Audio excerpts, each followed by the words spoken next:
Assalamualaikum warahmatullahi wabarakatuh. Yang kami hormati Bapak Dr. Oktio Franky Biantoro MPDI, dosen mata kuliah Sistem Evaluasi Pembelajaran PAI, dan tak lupa kepada teman-teman mahasiswa pasca sarjana PAI kelas B IAIN Salatiga. Perkenalkan, nama saya Nur Muhammad Abdullah Mubarok akan menyampaikan makalah tentang bentuk-bentuk tes dan karakteristiknya.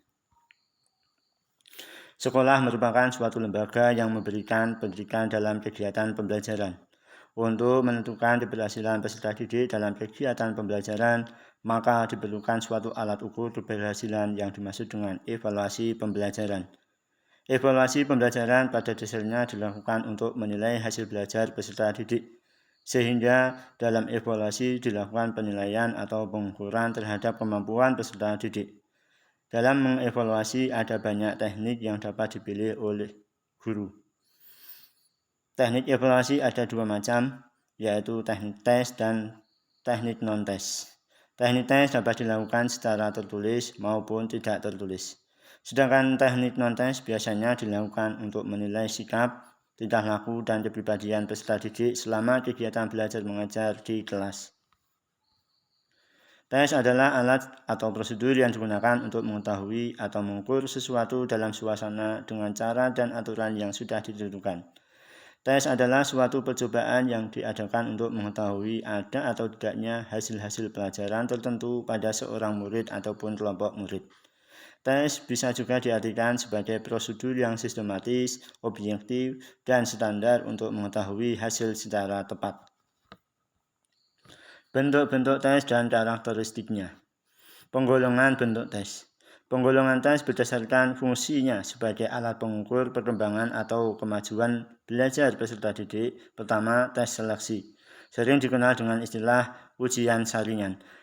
Tes ini dilaksanakan dalam rangka penerimaan calon siswa baru. Hasilnya digunakan untuk memilih calon peserta didik yang tergolong paling baik dari sekian banyak calon yang mengikuti tes. 2. Tes awal. Dikenal dengan istilah pre-test. Tes ini dilaksanakan dengan tujuan untuk mengetahui sejauh mana materi atau bahan pelajaran yang diajarkan telah dapat dikuasai oleh peserta didik. 3. Tes akhir. Sering disebut dengan post-test. Dilaksanakan dengan tujuan untuk mengetahui apakah semua materi pelajaran dapat dikuasai dengan baik oleh peserta didik.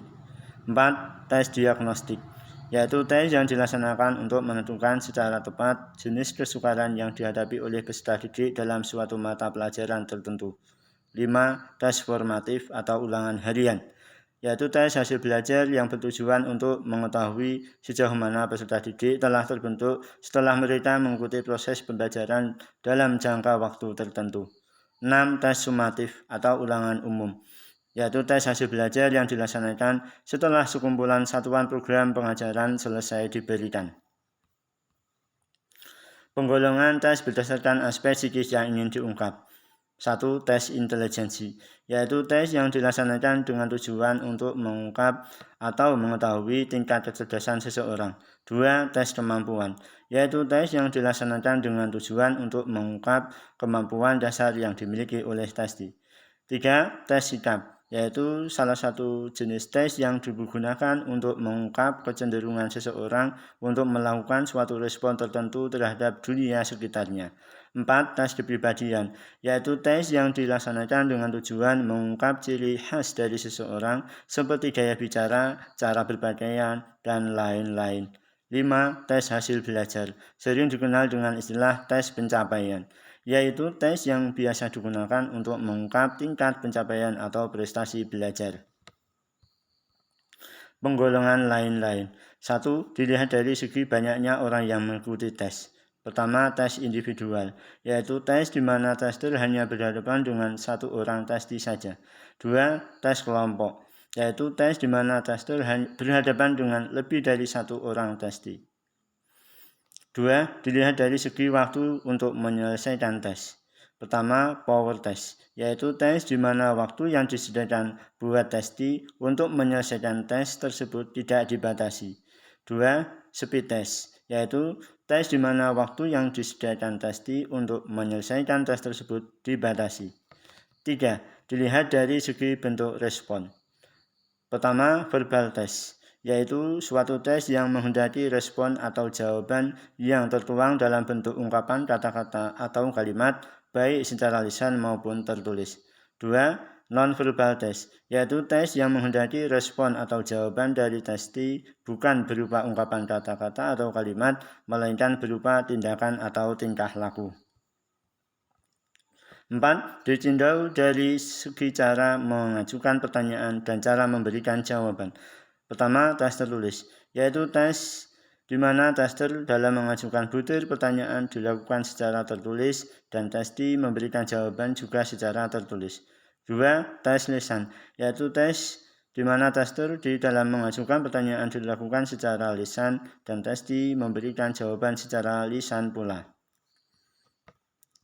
Bentuk-bentuk soal tes hasil belajar ditinjau dari bentuk soal. 1. Tes bentuk uraian atau essay test, juga dikenal dengan istilah subjective test, yaitu tes hasil belajar yang memiliki karakteristik sebagai berikut. Pertama, tes tersebut berbentuk pertanyaan atau perintah yang menghendaki jawaban berupa uraian atau paparan kalimat yang pada umumnya cukup panjang. Kedua, bentuk-bentuk pertanyaan atau perintah yang menuntut jawaban berupa penjelasan, komentar, penafsiran, bandingan perbedaan, dan sebagainya. Ketiga, jumlah butir soalnya umumnya terbatas, yaitu berkisar antara 5 sampai dengan 10 butir. Keempat, pada umumnya butir soal tes uraian itu diawali dengan kata-kata jelaskan, terangkan. Kelebihan penggunaan tes uraian yaitu dapat mengukur hasil belajar yang kompleks yang tidak dapat diukur dengan tes atau cara yang lain, dan dapat mengukur perpaduan serta aplikasi tentang keterampilan berpikir dan keterampilan memecahkan masalah, serta mudah disusun atau dibuat. Adapun kelemahannya, 1. Hasil pengukuran yang diperoleh sulit mencerminkan hasil belajar yang sebenarnya. 2. Memiliki keterbatasan akibat tidak konsistennya penyokoran. 3. Memerlukan banyak waktu untuk menilai jawaban. 4. Sampling yang diukur terbatas. 2. Tes hasil belajar bentuk objektif, yaitu salah satu jenis tes hasil belajar yang terdiri dari butir soal yang dapat dijawab oleh testi dengan jalan memilih salah satu atau lebih di antara beberapa kemungkinan jawaban yang telah dipasangkan pada masing-masing item. 1. Tes objektif bentuk benar salah. 2. Tes objektif bentuk menjodohkan. 3. Tes objektif bentuk jawaban singkat. 4. Tes objektif bentuk pilihan ganda. 1. Tes objektif benar salah. Kelebihannya, mudah disusun dan materi belajar atau sampling yang cukup luas dapat dicakup. Adapun kelemahannya, jenis hasil belajar yang dapat diukur umumnya yang diukur terbatas pada aspek pengetahuan saja, serta mudah ditebak. 2. Tes menjodohkan. Kelebihannya, mudah disusun, dapat mencakup aspek yang luas, khususnya materi faktual yang ada kaitannya dan dalam waktu yang relatif singkat. Adapun kelemahannya, lebih banyak mengungkap atau mengukur informasi faktual dan untuk materi pelajaran yang berhubungan, serta sulit menemukan materi pelajaran yang homogen. 3. Tes jawaban singkat. Kelebihannya, lebih mudah disusun karena hasil belajar yang diukur relatif sederhana dan siswa diminta hanya memberi jawaban. Sedangkan kelemahannya yaitu tidak cocok untuk mengukur hasil belajar yang kompleks. 4. Tes pilihan ganda dapat digunakan untuk mengukur hasil belajar dalam area aspek pengetahuan yang pada umumnya terdiri 1. Knowledge of terminology. 2. Knowledge of specific facts. 3. Knowledge of principles. 4. Knowledge of methods and procedures. Kelebihannya yaitu siswa tidak mudah menemukan pernyataan atau jawaban yang salah. Siswa juga harus mengetahui mana yang benar. Yang kedua, reliabilitas butir tinggi. Yang ketiga, homogenitas materi pelajaran terhindarkan. Sedangkan dalam kelebihannya yaitu pertama, terbatas pada hasil belajar tingkat verbal. Yang kedua, karena yang diminta hanya memilih jawaban yang benar saja, maka kurang baik digunakan untuk mengukur keterampilan memecahkan masalah dalam matematik, pengetahuan alam, mengukur kemampuan mengemukakan ide. Yang ketiga, harus memperhatikan option, misalnya distraktor. Demikian makalah dari saya. Semoga ada manfaatnya. Kurang lebihnya mohon maaf. Wassalamualaikum warahmatullahi wabarakatuh.